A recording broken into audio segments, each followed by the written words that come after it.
absolutely do not suggest ginger. It is a myth. I don't know who created it, but absolutely not. Okay, so today we are talking about Hyperemesis Gravidarum, HG for short, exactly what it is and my experience with it. Not one, not two, but 3 times in total. I know, I must be crazy. So hello, my name is Leah. I'm kind of new to the YouTube thing. Today I'm focusing on hyperemesis. The rest of my videos to follow will probably be a little bit pregnancy related, but more sort of going into the whole social media response thing and how things are portrayed on social media, overconsumption, things like that, because that's what I'm really interested in. But that's, you know, another story for another time. So today, let's get to it. Hyperemesis gravidarum, or gravidarum. I don't know if I'm saying it right, but HG. We're just going to call it HG throughout the rest of the video. Chances are, if you have come across this video, it may be that you have searched up Hyperemesis gravidarum. It might be that you're going through it yourself already, or you think you're going through it, or your partner's going through it, you know someone who's going through it, you might already have an idea. But for those who don't, Hyperemesis gravidarum is a pregnancy complication characterized by severe nausea and vomiting that can lead to dehydration, weight loss, and ketosis. A more severe form of morning sickness affecting 1 to 3% of pregnant people. The 1 to 3% thing, I'm not sure whether that's accurate, because it seems to be that it's a lot more common than I originally thought. But that's something we'll go into as I get into my stories. So we know that it is a severe form of morning sickness. Now let me tell you, it is not just a morning sickness. Morning sickness, yes, it can occur at any time of the day. Nausea, vomiting, either just nausea, just vomiting, or a combination of both, any time of the day, not just in the morning. But it is manageable, and you can still eat, you can still drink. HG, on the other hand, anybody experiencing HG, honestly, they will probably say it is one of the worst things that they have experienced. So most cases that I have come across, I have read about, I have watched videos on, yeah, it is that they are literally not able to keep anything down. Honestly, if I could have £1 for every time I've heard that phrase, I would be super rich. But yeah, literally cannot keep anything down, or they find a few things that they may be able to cope with. But a lot of the time, it is literally nothing. They cannot eat, and they can't drink, and most cases are that they are vomiting a ridiculous amount of times per day, an abnormal amount of times per day. There are a few cases that I've come across where it's just nausea that they have struggled with, and because of the nausea, it means that they literally cannot stomach eating anything, drinking anything. So they still end up in the kind of the same position, okay? But most cases that I've come across, the vomiting is present. I've not really seen many where it's just the nausea. In my case, nausea continuous, vomiting continuous. And it is, honestly, it's one of the things that I've seen. Most women who have experienced HG, they have the same thing. So the exact cause of Hyperemesis gravidarum, HG, is unknown, but it's likely related to pregnancy hormones. Some theories include HCG. The body produces large amounts of human chorionic gonadotropin,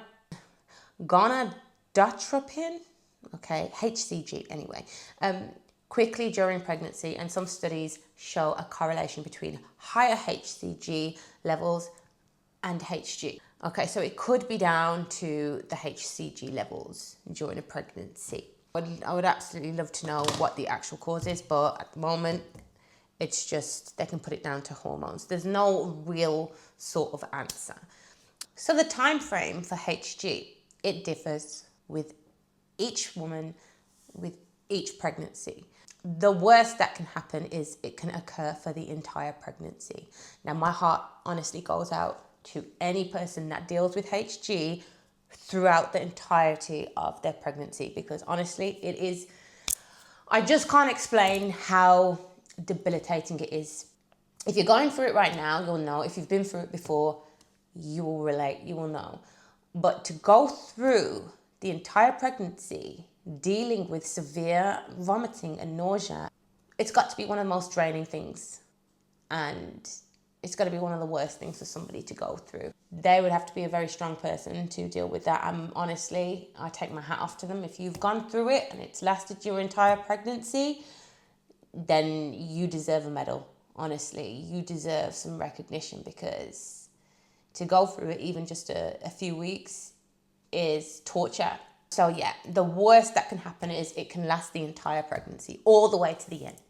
Some women, it's only lasted a few weeks. Some, it's lasted a few months. A lot I have come across in research, when watching videos, when reading online, I have seen that they have got better sort of by, like, you know, in the second trimester.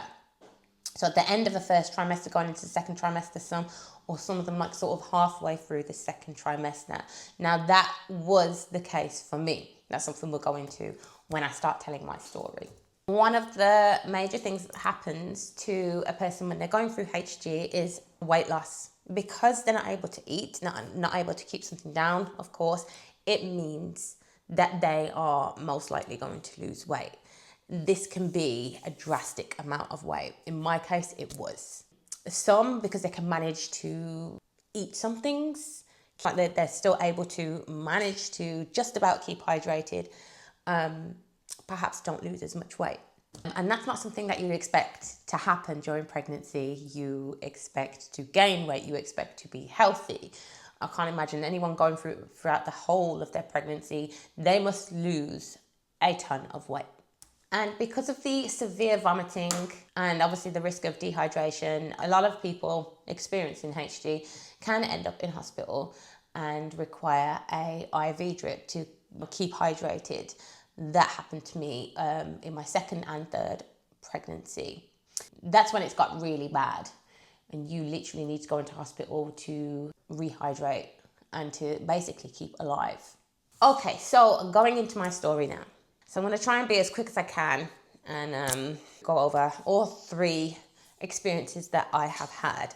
What happened, how I got diagnosed, and how I sort of managed it, how long it lasted, and so on. So you may think I'm insane for doing it 3 times over. It can't be that bad because you've done it 3 times. Well, all 3 pregnancies were not planned, technically. Obviously, the first time I got pregnant, HG is something that I had never heard of. I heard of morning sickness, of course, so I wasn't really prepared. And then when it's happened the second, third time, I kind of was expecting, yes, this happened to me before, it's going to happen again. So I kind of knew what to expect, but didn't know that it was going to be worse each time. So the first pregnancy, I found out about my pregnancy, I think I was roughly about 9 weeks. And I found out, me and my husband, over the moon, we just got married the previous year, and we were kind of, yeah, it was planned. We were wanting to have children. We weren't expecting it to happen so quickly. I was on the depot injection, and when I came off it, I was expecting that it would take a while for it to get out of my system. Then we would conceive, but in my case, it happened pretty much straight away. Anyway, yes, we're over the moon. That's what we wanted to have. We wanted to have a child. And the reason why I took a test in the first place was because I was feeling a bit sick. Of course, I had missed my period and I was feeling a bit nauseous. So yeah, I took a test and of course it turns out positive. And at the time, the only sort of symptoms that I was feeling was just a bit of nausea, and it was manageable, it's fine. After doing the test, I think I threw up 1 or 2 times, but it was manageable. I was teaching at the time, so, you know, full time, getting myself to work, feeling a bit queasy at work, feeling tired at the end of the day. And so that was 9 weeks that we found out. And then when we got to, I think it was only 2 weeks after finding out, so it was like 11 to 12 weeks is when things took a really bad turn. And I was just approaching a Easter break with work, so I managed to hang in there. I remember the last few days, just before breaking up for the Easter break, I felt like death. I went to work, everything smelled, absolutely everything. My car, driving to work, is making me feel sick. I had to put all the windows down. And again, I was thinking that these are normal things because I know that the heightened sense of smell and taste of things, they were normal symptoms of pregnancy. So yeah, I was feeling rough and I started throwing up when I was at work. Obviously didn't want people to know because it's so early. But yeah, I managed just about to make it through to the end. I then went home, and that weekend it was just all about I was just sick. And I was thinking maybe it's the pregnancy, maybe it's something I've eaten, I'm not sure. But anyway, the vomiting, it just got worse and worse and worse. And I think it must have got to the first week of the holiday. I was just, one of the days I think I'd thrown up about 30 times. Not able to drink anything, not able to eat anything. So my mom says to me, this is not normal. Because obviously I've had to tell my mom about the pregnancy because of this illness. She said, this is not normal for you to be throwing up this much. So I think we should go to the doctors. Went to the doctors. They weren't really able to do much. They didn't diagnose it as HG straight away. They just said you need to keep drinking water. You need to try some ginger. Now, ginger. Any woman experiencing HG, you do not want to recommend ginger to them. Ginger is honestly, we just don't want to hear it. It doesn't work. I haven't heard of anyone taking it anyway, and it's worked for them. But yeah, so the doctor's kind of just given me some home remedy recommendations. And also they checked to see if I was dehydrated, and I wasn't. So they sent me home. I think I was back within a day or so. This time they checked for dehydration. Again, I was literally I was just on the cusp, but not enough. So no, you need to carry on trying your best, keep hydrated, drink water. And what happened then with that pregnancy is I literally just managed it at home. So I didn't have any hospital visits. It was just doctors. In the end, I think when I got to it was 12 weeks, they prescribed me some anti-sickness tablets. I don't think it was the cyclazine to begin with. It was metoclopramide. So they prescribed me some metoclopramide, said try these and see if it helps. I don't really remember them helping. I was really hopeful. I was still vomiting. I just stayed at home.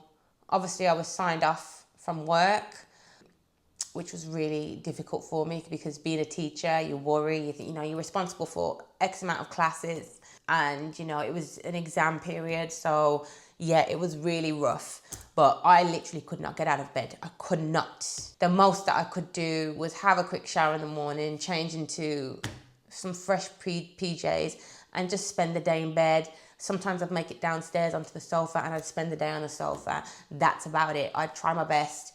Drinking water was an absolute no. I couldn't do that. Juice, ice cold juice, I could manage a few sips throughout the day. I tried the dry toast thing, and that's about it. Nothing else. So I just stayed at home. This went on I was off work for a total of 9 weeks. It included the 2 weeks holiday. So if we start from 9 weeks, so till 18 weeks, this continued. It started to gradually get better. So I want to say at the start of it, first 3 weeks was hell. 4 weeks. 3-4 weeks, absolute hell. I then started to progress a little bit where I'd maybe go outside. When the weather was nice, I'd go and sit outside. I'd go on little walks here or there, and just gradually got better until I was able to go back to work on a phased return to begin with. So I'd go and I'd work in the morning, because when I started to improve, the vomiting had slowed down and everything. The nausea was still there. The nausea was there, just tormenting me all the time, but the vomiting had gradually started to slow down. And this had kind of happened around 16 weeks. So then I had another 2 weeks at home and started to feel like, okay, vomiting is more manageable. The nausea was really bad. I could start to eat a few things, a handful of things, but more sort of in the morning. So I'd have some toast in the morning. I'd really try and bulk it up. I'd have some peanut butter. I'd have some banana with it. And then throughout the rest of the day, there wasn't really much that I could keep down. but it started to slowly taper off from 16 weeks. And then by the time it got to 18 weeks, I went back to work on a phased return. So in the morning I would teach, and then I would finish at lunchtime and go home and then just get into bed, because then I'd start to feel rough. That went on for about 2 weeks, the phase return. And then, so by the time I got to 20 weeks, I pretty much felt normal. Then I started to get back into the gym, and then life just kind of resumed. By about 21 weeks, 22 weeks, it was completely gone. Thank God. And I could enjoy the pregnancy. There were certain things that would kind of trigger nausea. I would have some days where I felt like nauseous. So I didn't really feel like in that pregnancy that I was able to fully enjoy food. I still had to be cautious, but that nausea had gone away and the severe vomiting had gone away. And I started to gain weight, and there we go. The pregnancy resumed. I had a normal pregnancy. There were no issues. So I was really, really happy to then go ahead to have a normal natural birth, and then have a very healthy little boy. And he's nearly 6 now. Okay, so that was my first pregnancy. So that was 5 years ago. So that was back in 2019 he was born. Yep, so first pregnancy. Second hyperemesis case. Okay, so this baby, he was a surprise. This one definitely wasn't planned. What had happened was I was on the depot again, but it was causing me lots of issues. I then had to come off the depot, and I switched straight away to the mini pill, and that gave me even worse issues. I don't know whether it's because I'd literally crossed straight over from the depot, not had a break, let it come out of my system and gone onto the mini pill. But yeah, I couldn't cope being on the depot, being on the mini pill. I had to then come off them to try and give my body a break, give it a bit of a reset. But then what happened was I fell pregnant. My first son, he's almost 2 when I got pregnant. Anyway, we were on a day out. It was my husband's and mine, our wedding anniversary. We went out shopping. We went for lunch. We had some champagne. And on the drive home, I felt rough. And I didn't know whether it was the food, the champagne, but I just threw up as my husband was driving. And he made a joke. He said, "You're pregnant." When we got home, of course, had to do a test. I didn't think that it was going to be positive, but it was. Anyway, I was sick from then. When I looked at the calendar, I, estimated myself to be around 4 weeks. So this was very early. I spent almost a week on the couch just feeling rough. I was throwing up. Of course, I've had to tell my mom along with my nan, because they're really supportive. My husband, he runs the family business, so he needed to focus on work. So I need help from my mum because of helping with my then almost 2-year-old. The sickness lasted probably about a week, and then I felt okay. So I thought, maybe I had the same thing as last time. Maybe I didn't. Maybe it's just normal morning sickness this time, but kind of okay.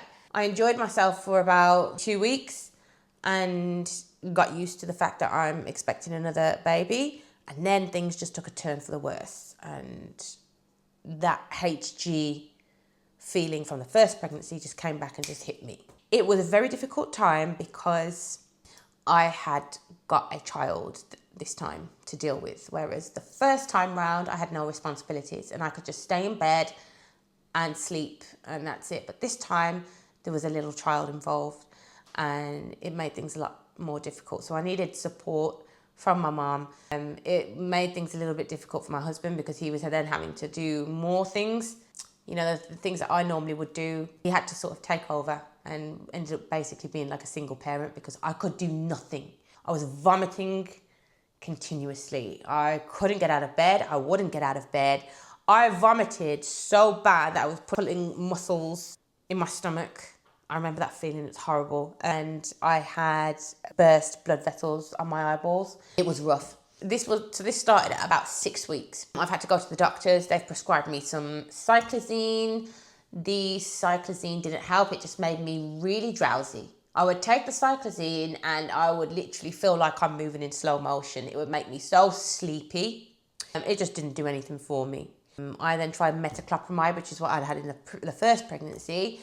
Didn't do anything for me this time. Didn't slow down any vomiting or anything. And this went on for a few weeks. I asked for more medication. I think they did give me a third one, and I can't remember what it was called. I know that it wasn't ondansetron, because I'd read about that online, and I didn't want to try that because of the increased risk of the fetus developing a cleft palate.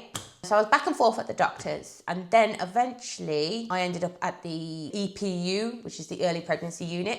So this meant that it was worse than the first pregnancy, because I didn't go there with the first pregnancy. And I went there, I think, on 3 different occasions, and that was all in the same week. I went there because when I went to the doctors, they tested my urine and I was dehydrated. So they said that I needed to go to the EPU and get some fluids. When I went to the EPU, I got the fluids. As soon as they were injected into me, I had this relief, this feeling of relief over my body, like just this cooling effect. And I felt great. And I'd be on the fluids for a couple of hours, and I'd literally start to perk up, and it was amazing. They also injected me with some anti-sickness into my thighs. I think it may have been metoclopramide. And that kind of did have like a temporary relief, but I'd sort of like sit there, I'd be hooked up to everything, and then they'd give me a yogurt, and honestly, that yogurt would be the best yogurt in the world. Like, I'd eat the yogurt, oh my God, I can eat something. They'd give me a glass of orange juice, beautiful. And then they'd say, okay, we've hydrated you, you can go back home. And literally, within like half an hour of them unhooking everything and then getting in the car and being on the way back home, it would just dip. And I just have no choice but to go and get into bed as soon as I got home. The next day I would feel kind of satisfied in a way, but the vomiting had kind of slowed down. But then I'd be back there a couple of days later to get more fluids. So like I said, I went and I got fluids on 3 separate occasions. And then the hyperemesis, it just started, like one day I woke up and I was like, it feels like it's not here anymore. As quick as it came, it went away. So with my second pregnancy, it didn't last as long as the first pregnancy. However, it was a lot more severe and it was a lot more intense. Because I ended up in the EPU, I needed the fluids, I was dehydrated. So first pregnancy was a long period. Okay, so we're looking at 9-10 weeks. Whereas this pregnancy, 4 weeks of hell, and then I started to pick up. I want to say that it was around 16 weeks that I was able to go back into the gym, and then, it just slowly just started to just get to the point where I was 100% better. So I went to the gym at 16 weeks, and I just started from there just to pick up. The eating was getting better, the hydration, like being able to tolerate things, until it then just became very normal. By 20 weeks, absolutely fine. Now, the third time. This has been the worst experience with HG that I've had. And I have read online, I have checked, that most people who experience it, if they have it multiple times, they have multiple pregnancies, it is very common for it to be worse each time. So the first pregnancy, they experience it. Second pregnancy, it's going to be worse. Third pregnancy, it's going to be worse. It's just going to get worse each time. I didn't really 100% believe that, but now I do, because that has been the case with me. I'm not saying it will be the same for every woman, because some I have read that magically they have had HG with one pregnancy and not experienced that at all with another one, which to me is insane. I was expecting that maybe to happen for me, but absolutely not. So this is the third and final pregnancy. On Valentine's Day, we went over to Bristol. We went on a surfing trip. I had so much fun. Absolutely loved this surfing trip. Although I fell off the board a load of times and I swallowed some of the water, and that made me feel sick at the time. And because it was like an artificial surfing place, so not in the actual sea, the water had some kind of weird chemical in there. I swallowed some of that water. I was a bit paranoid. I couldn't really help it, and was feeling a bit like rough about that afterwards. Anyway, we went out for some food on the evening, a few cocktails and whatever. Had a great night. The next day, I got up and I felt really queasy and I threw up. Straight away, I've put it to, is it because I swallowed that water yesterday? Is it the food or the drinks from last night? Did I have too many cocktails? I don't know. And my husband's laughing and going, "You're pregnant." He just knows. He just knows. I wasn't very, warming towards that idea, because of my experience with HG, I'll be honest, it has ruined my my feelings towards pregnancy, and it frightened me. I was expecting that I was done with the second child. Again, I had the same situation with the depot. It wasn't agreeing with me. The pill, it wasn't agreeing with me. Everybody that I was speaking to was saying, I think you should just not have anything because it's not good to be on that for a long period of time. Just let your body be itself. Don't put these things into your body and just be careful. So I was relying on an ovulation app. No, okay, so it just didn't work for me. So when my husband said, oh, you're pregnant, I was hoping not because of HG, because I knew what was to come. Because of how I was feeling at this moment, I feel nauseous and I've just thrown up, and it's bringing back the HG experience for me. So no, I would rather not. But we went home, did a test, and I'd worked it out from my calendar to be around 5 weeks. From that day, I was just throwing up a normal amount, I want to say, like just normal morning sickness. That was on a Sunday. By the Wednesday, I was in hospital. So I had to let my mum know again because I need help. My husband's so busy with the company, and also I now work within my husband's company after becoming a mom. The whole teaching thing is, I absolutely love teaching. That's what I'm meant to do. But I had to take a step back from my career because I needed more time for my kids. They're at such a young age. The oldest one has a lot of allergies, severe allergies, which means that I get calls from his nursery. At the time, I was getting calls all the time whilst I was at work, having to leave work to go and get him from nursery. Or, now he's at school. I just thought that I needed to be more present. And in order to do that, I'm working with my husband. So he's needed to focus on the company. So that's why I need to bring my mum in, my nan, to help with the kids. And on the Wednesday, I was in bed. I couldn't get up. My nan came round to help with my youngest because it was his day off nursery. The other one was in school. So she came to help out. I stayed in bed, and the vomiting was just getting worse and worse throughout the day. She came to sit with me. She said, do you want me to just sit with you and talk to you, try and take your mind off things? Yes, absolutely. And she sat there and she said, you're being sick quite a lot now. Do you think maybe you need to call the doctors? I had then started vomiting blood, and she said, that's a really bad sign. So I think maybe you should call 111 rather than going to the doctor. So I did. Dave said to me, can you come in to the emergency care unit within half an hour? My husband was home now. He had to stay with the kids, so I had to get my mum to come and pick me up. We went straight to the emergency unit, and they tested me for dehydration. Yes, I was dehydrated. They gave me fluids, and they also gave me cyclizine straight into my vein. That cyclizine, the first time I had that cyclizine through my vein, the relief that I experienced was unreal. It was literally, I went from feeling like death and this nausea just taking over me and the vomiting to just, oh my God, the nausea's gone away. But it made me feel super relaxed. It made me feel a bit weird, and I was laughing.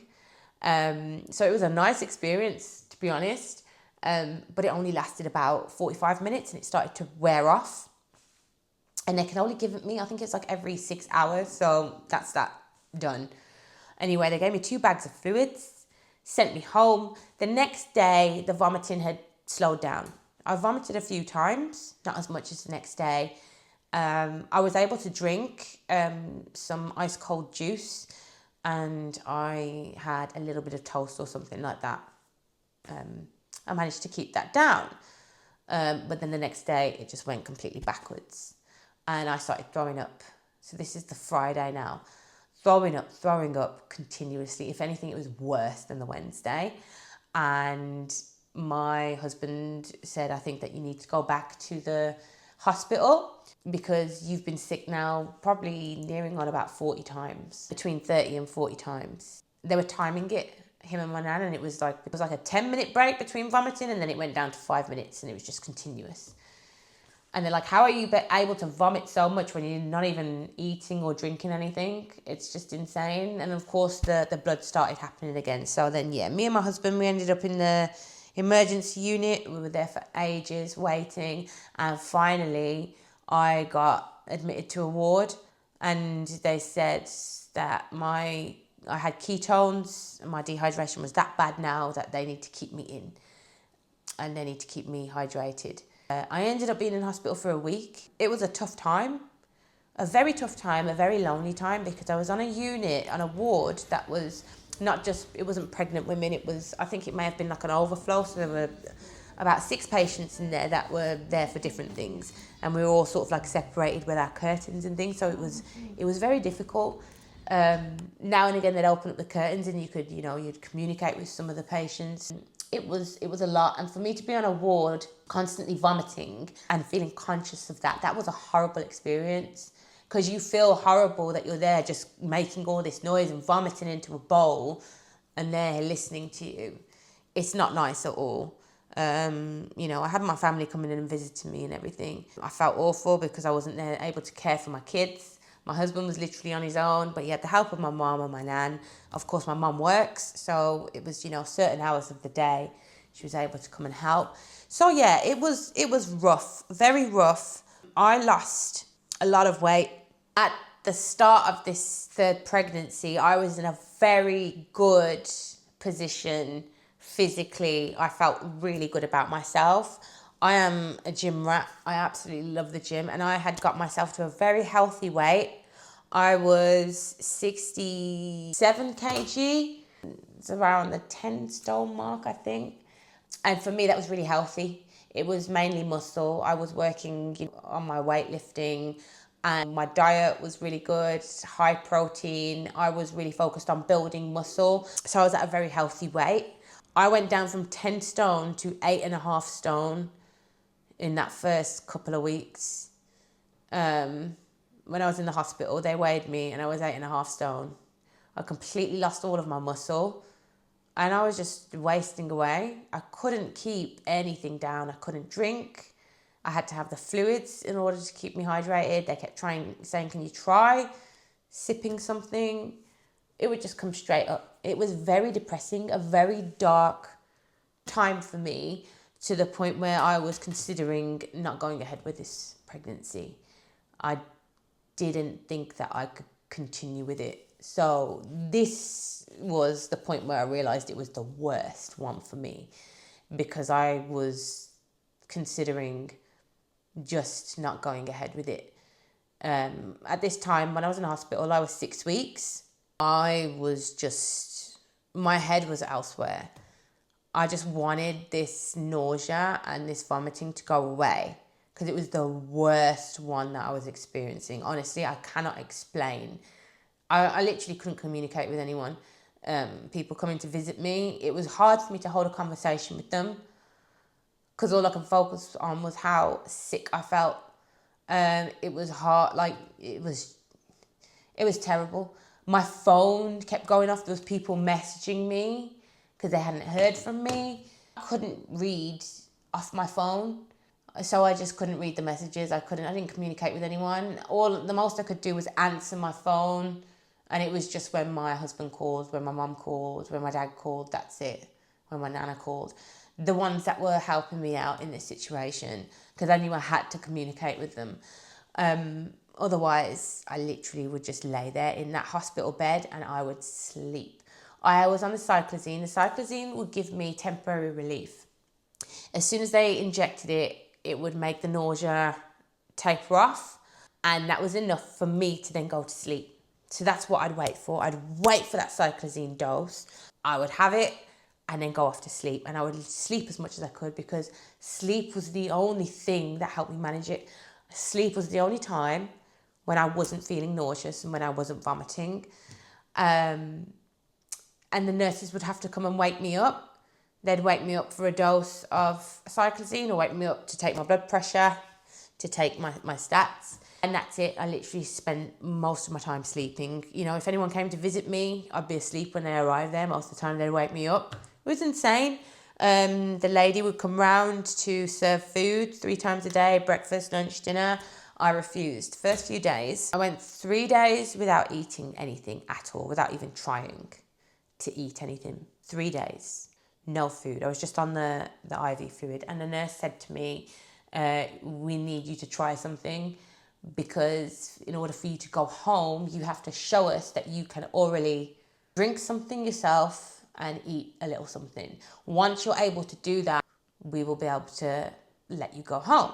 If you can't do that, then you're going to be here longer. So in the end, I had to stop refusing all the food from the woman. And honestly, it was heartbreaking though, because I would hear, you know, she would say these different meals and things, and I think to myself, I'd absolutely kill to be able to eat that. Like a cheese sandwich, just something as basic as a cheese sandwich. I would kill to be able to feel like eating that right now and take a bite of it and enjoy it. And when I heard some of the other patients complaining about the food, or, you know, the food choices being offered, oh no, I'm not, they're rubbish food options, I'd feel really frustrated, because I'd feel like, at least you can actually eat something.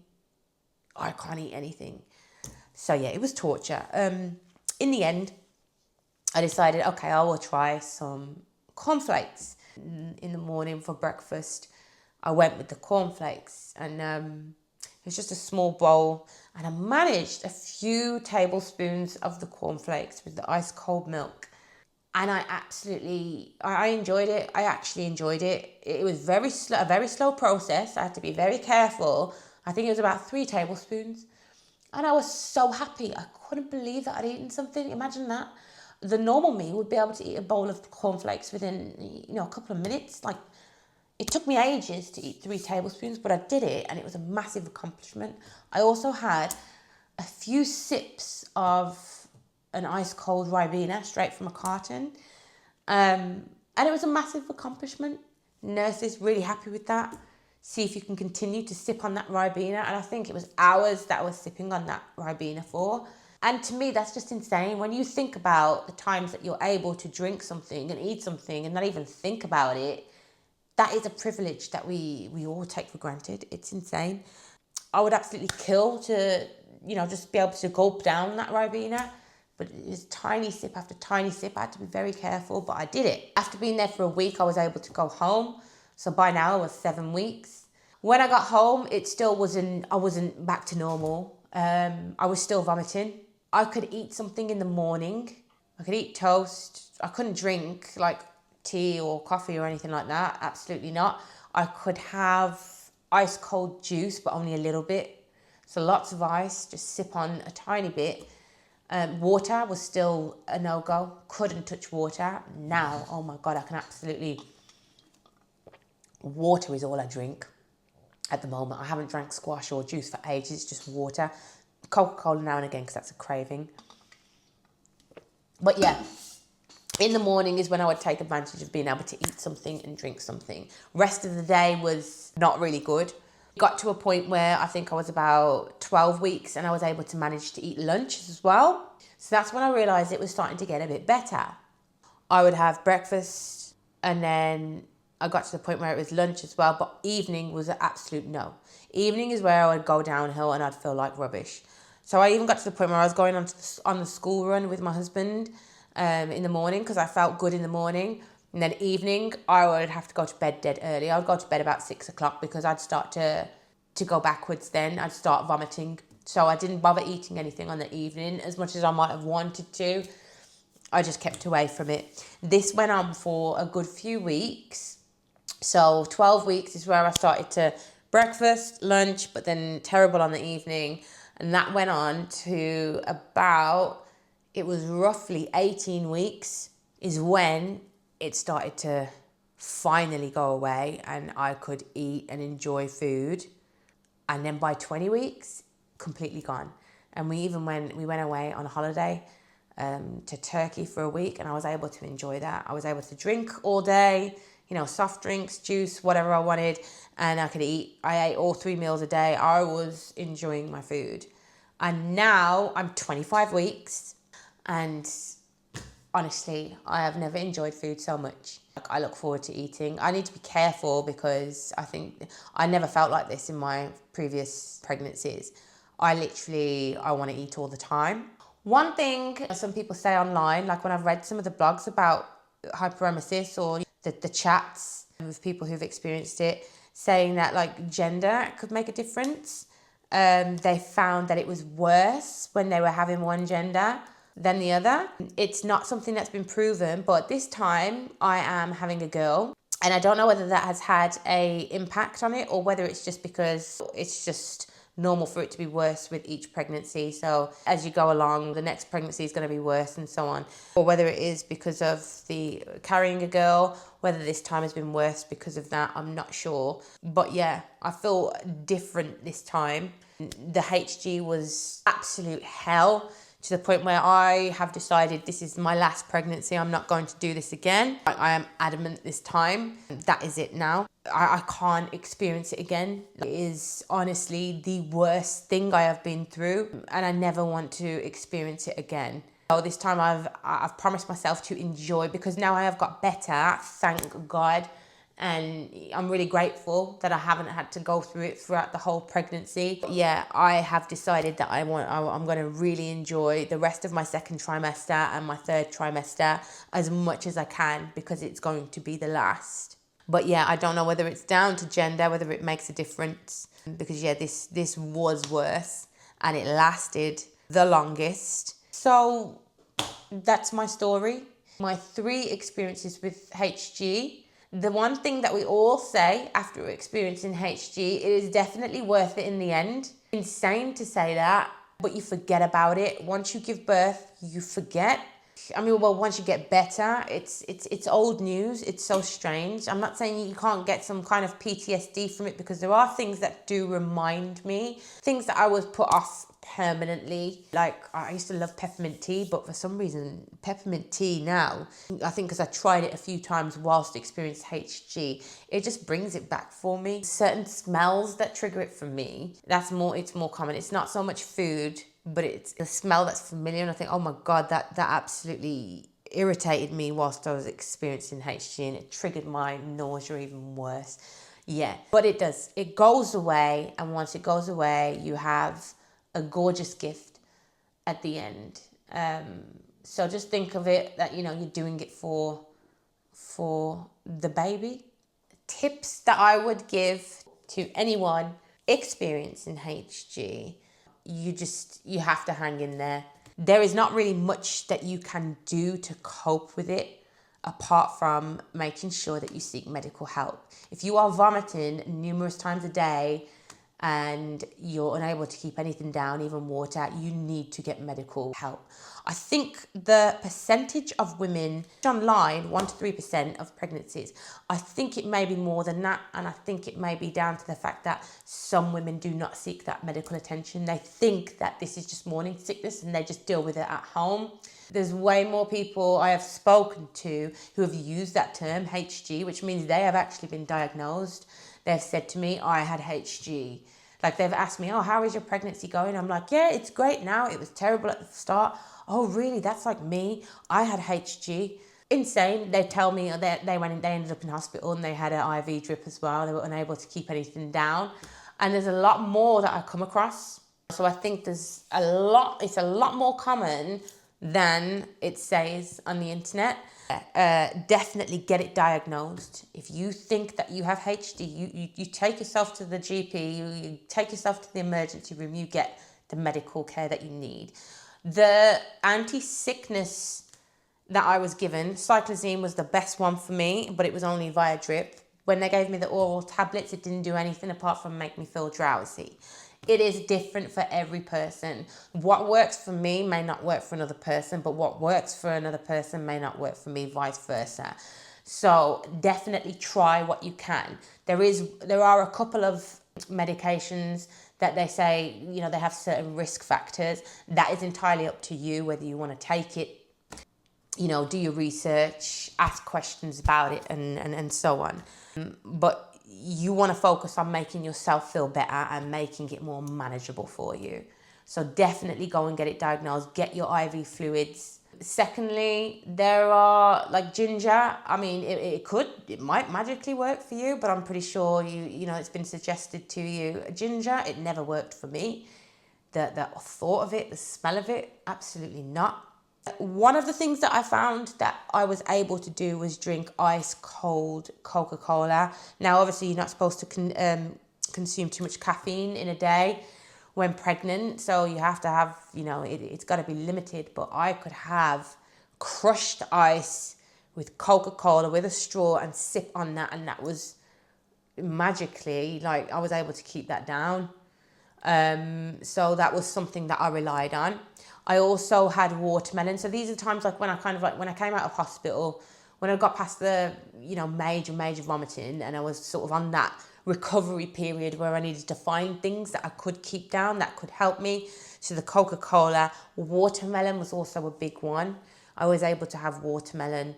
And then, some like dry foods, like, I might nibble on a cracker or a breadstick or something like that. Another tip is you need to ask for help. Ask your loved ones, ask your partner, your husband, whatever, for support. Especially if you have other kids, you definitely need support with that. It's easier when you do not have children. So if this is your first pregnancy, you're able to take time off work, take the time off work, stay in bed, just rest. Just rest, just sleep. But when you've got other kids, ask for help. Ask for help of your family, your loved ones. It's a time when you really need support. What else would I say? I would just say, I know it's difficult, but just try and stay positive. You are growing a baby at the end of the day, and you have something to look forward to. The sickness is not going to last forever. It will go away. Keep your fingers crossed that it's not going to last for the entire pregnancy. Just try and have that positive mindset. It is going to go away. It's not forever. It's not permanent. And I know that it's hard, but just one step at a time is the advice that I give you. Tips that I would give to people who are supporting or around someone who is going through HG. Absolutely do not suggest ginger. Do not ginger tea, ginger sweets, or whatever it is that people are telling me about. Smelling ginger or anything like that. No, ginger. It is a myth. I don't know who created it, but absolutely not. It's an insult. Stop trying to give them ginger. No, just don't mention it. Secondly, don't ever compare it to morning sickness, okay? It's not morning sickness. It's a completely different thing. No. And if you had morning sickness in your pregnancy, just don't say to them, oh, I had that. If you were diagnosed with HG, then you should understand and you should be able to help them. But if it's just morning sickness that you have and you never ended up in hospital, you never had IV drips or anything like that, don't. Just don't. Thirdly, I would say, just please support them as much as you can. Be patient, okay? It is very difficult. HG is very difficult, and you cannot, unless you've been there yourself, it's difficult for you to understand exactly how they are feeling. Literally, standing up is difficult, walking is difficult, looking at a phone, holding a conversation, listening to someone. It is very difficult. So please just be patient with them and try and understand. They're going through a tough time. So try and support them as much as you can. Don't try and force them to do things like getting up and walking around. They can only do as much as they can. And of course, lastly, I would just suggest just try and do your research, watch videos on it, read about it to fully understand what it is that they're going through, what different things that you could do to help. So that is me done with this video. So that was my story, my 3 different stories and my experience with HG. I would love to know if you're going through HG right now, if you've been through it, what are you doing to manage it? What worked for you? What didn't work? What irritated you? If you want to share your thoughts down below, if you're looking for advice, I'd love to see conversations going on between people in the comments, but just let me know, how was your experience? If you've experienced it or are experiencing it, if you have any questions or anything, then just drop them in the comments below. We all should be here to support each other. People need to be more aware of HG. There needs to be a lot more support for people going through HG. I hope you enjoyed watching this video. If you made it to the end, listening to me just rattle on, then you deserve a medal. Please subscribe to my channel if you liked this video and would like to see any of my upcoming videos. Subscribe, click the like button, and I'll see you next time.